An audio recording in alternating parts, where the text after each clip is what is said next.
எல்லாருக்கும் வணக்கம். Welcome to Dhana's vision. நம்ம இன்றைக்கி கம்பு தோசை எப்படி செய்யுதுன்னு பார்க்கலாம். இப்போ தான் நம்ம சேனல் பண்ணிங்கன்னா சப்ஸ்கிரைப் பண்ணிட்டு பாருங்கள். அப்போ தான் நான் போடுற வீடியோ உங்களுக்கு உடனே வரும்.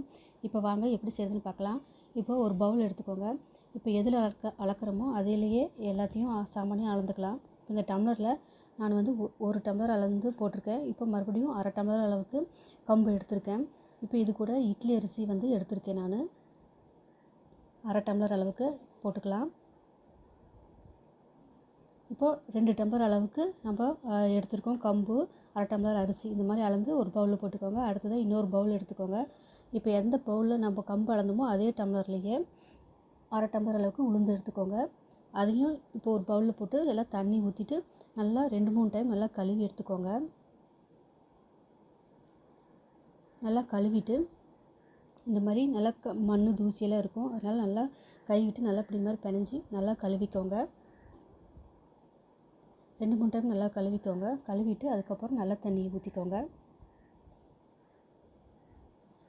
இப்போது நல்லா கழுவி வச்சு தண்ணியெல்லாம் ஊற்றி ரெடி ஆயிடுச்சு. இப்போது மூடி வச்சுட்டு ஒரு 4 மணி நேரம் நல்லா ஊறட்டும். 4 மணி நேரம் நல்லா ஊறினதுக்கப்புறமா நம்ம பார்க்கலாம். பாருங்கள், எல்லாம் நல்லா ஊறி வந்திருக்குது. உளுந்தும் நல்லா ஊறி வந்திருக்குது, கம்பும் நல்லா அரிசியெல்லாம் நல்லா ஊறி வந்திருக்குது. இப்போது நம்ம மிக்ஸி ஜாரில் அரைக்கலாம். ஃபஸ்ட்டு வந்து உளுத்தம் பருப்பு போட்டுக்கலாம். உளுத்தம் பருப்பு போட்டுட்டு தண்ணி கொஞ்சம் கொஞ்சமாக விட்டு நல்லா நைஸாக அரைச்சிக்கோங்க. ஐஸ் வாட்டர் இருந்தால் ஐஸ் வாட்டர் ஊற்றி அரைங்க. அது வந்து நல்லா நைஸாக சீக்கிரமாக சூடாகாமல் சீக்கிரம் மசிஞ்சு வந்துடும். இல்லைன்னா தண்ணி கொஞ்சம் கொஞ்சம் விட்டு இந்த மாதிரி நல்லா அரைச்சி எடுத்துக்கோங்க. பாருங்கள், நல்லா அரைச்சியாச்சு. இப்போது இதை வந்து நம்ம ஒரு பவுலில் நம்ம போட்டுக்கலாம். அரைச்சது எல்லாத்தையும் இப்போ உளுத்தம் பருப்பை இந்த பவுலில் எல்லாத்தையும் போட்டுடலாம். போட்டுட்டு அடுத்ததாக இதே மிக்ஸி ஜாரில் கம்பு போட்டுக்கலாம்.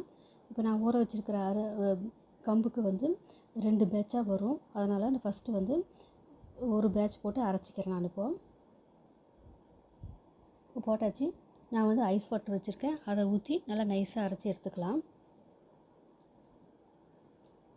அப்போ தான் மிக்ஸி இது வந்து சூடாகாமல் இருக்கும். அதனால் இப்போ பாருங்கள், நல்லா அரைச்சி எடுத்துகிட்டு வந்தாச்சு.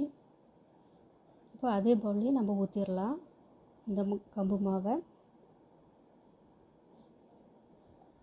இப்போ ஊற்றியாச்சு. அடுத்த இன்னொரு அதே மிக்ஸி ஜார்லேயே அடுத்த பேட்சும் ஊற்றி ஐஸ் வாட்டர் ஊற்றி நான் அரைக்க போகிறேன். இப்போது நீங்கள் தண்ணி பச்சை தண்ணியாக தான் கூட கொஞ்சம் கொஞ்சமாக விட்டு அப்புறமா மெதுவாக அரைச்சிக்கோங்க. இப்போ பாருங்கள், நல்லா அரைச்சியாச்சு. இப்போது அதே பாத்திரத்தில் நம்ம அரைச்சது எல்லாத்தையும் போட்டுடலாம். மாவு எல்லாத்தையும் ஊற்றிடுங்க. இதுக்கு தேவையான உப்பு இப்போ நம்ம சேர்த்திடலாம். சேர்த்திட்டு நல்லா மிக்ஸ் பண்ணி கொடுங்க கரண்டியால். நல்லா அழுத்தி நல்லா இந்த மாதிரி கலந்து கொடுத்துக்கோங்க மாவு. அப்போ தான் எல்லாமே மிக்ஸ் ஆகும் நல்லா. இப்போ எல்லாம் கலந்தாச்சு. இப்போ இதை நம்ம மூடி போட்டு மூடி வச்சிடலாம். ஒரு 8 மணி நேரம் நல்லா புளிச்சிட்டும் மூடி வச்சிடலாம். 8 மணி நேரம் ஆயிடுச்சு. பாருங்கள், நல்லா புளிச்சு வந்திருக்குது.